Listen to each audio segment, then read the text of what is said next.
zangu, nitumie fursa hii pia kuwashukuru kwa dhati viongozi wote wa dini nchini kwa mchango mkubwa mnaotoa katika kuimarisha maadili ya jamii yetu na kudumisha mshikamano wa taifa letu.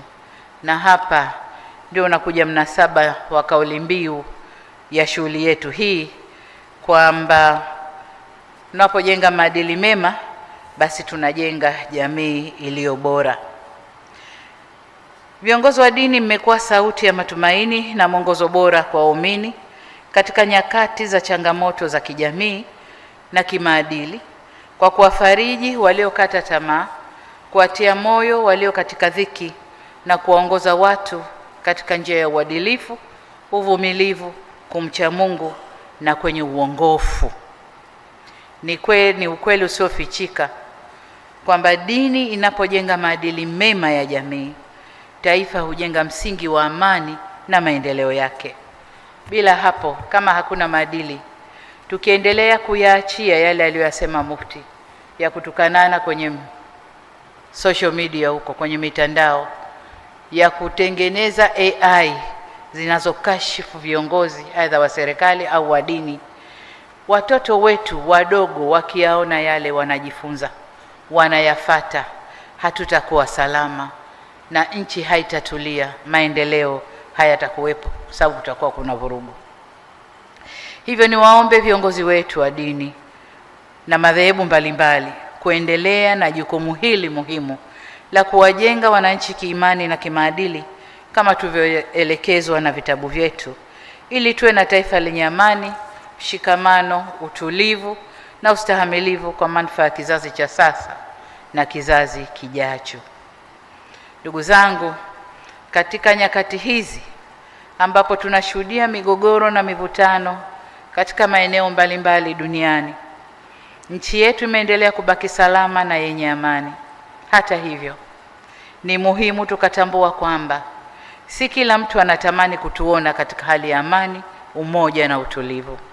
Hivyo basi, ni vyema tukazidisha mshikamano na upendo kwa nchi na taifa letu na watu wake.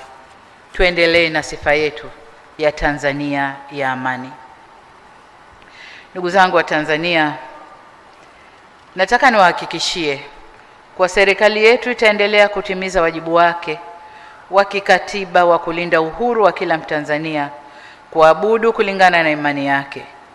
Pamoja na hayo, ni muhimu kwetu sote kufahamu mipaka ya uhuru huo, na hatuna budi kuheshimu sheria za nchi na haki za wengine, ili uhuru huo usigeuke kuwa chanzo cha chuki, mgawanyiko au kuvuruga amani na mshikamano wa taifa letu.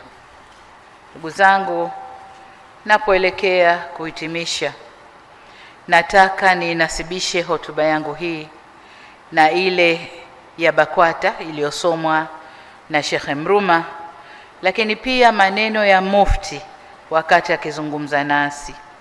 Na niwaambie kwamba nawashukuru sana kwa ujumbe mzuri walioutoa, ambao kwa ujumla wake umetuasa kudumisha misingi ya umoja, amani, utulivu na mshikamano wa taifa letu ili tuweze kusonga mbele kimaendeleo. Na asanteni sana kwa ujumbe huo murua.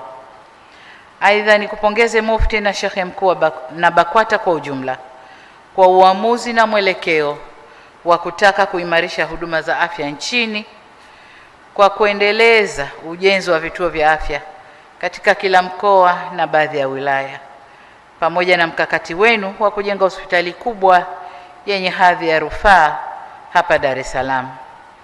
Uamuzi huu unaunga mkono juhudi za serikali za kuboresha na kusogeza huduma za afya karibu na wananchi au karibu na jamii. Jitihada kama hizi zinaendana moja kwa moja na dhamira kuhakikisha kila mwananchi anapata huduma bora na kwa wakati. Niwahakikishie kwa serikali itashirikiana nanyi kutekeleza azma hii kwa vitendo. Aidha, nimelisikia ombi lenu na niwaambie tu kwamba nimelipokea na nitalifanyia kazi. Kwa upande mwingine, Nimekusikia Mufti Alhaji Mruma akitangaza kwamba huu ni mwaka wa uchaguzi kwa BAKWATA, na natambua kwamba uchaguzi ulikuwa ufanyike mwaka jana, lakini kwa sababu ya pirika za uchaguzi wa serikali mkaakhirisha kafanya mwaka huu. Wasia wangu kwenu, hakuna uchaguzi mdogo. Uchaguzi hata wa monitor wa darasa una vishindo vyake. Kwa hiyo na uchaguzi wa BAKWATA utakuwa na vishindo vyake. Niwaombe muwe watulivu, wastahamilivu, na mchaguane kwa amani, na wale watakaochaguliwa basi wakiendeleze chombo hiki, na wale ambao hawatabahatika basi watoe ushirikiano katika kuiendeleza BAKWATA na kuwasimamia Waislamu. Baada ya kusema hayo, naomba sasa niwatakie Waislamu na wananchi wote nchini sikukuu njema ya Eid al-Fitr yenye furaha, amani na baraka tele. Tuisherehekee kwa utulivu, upendo na mshikamano kama ilivyo desturi yetu wa Tanzania. Aidha, niwatakie Wakristo wote kila lenye heri katika kumalizia kipindi cha Kwaresma, na niwatakie sikukuu njema ya Pasaka itakapowadia. Baada ya kusema hayo, niseme asanteni sana kwa kunisikiliza. Wa kul aum wa antum bil khair.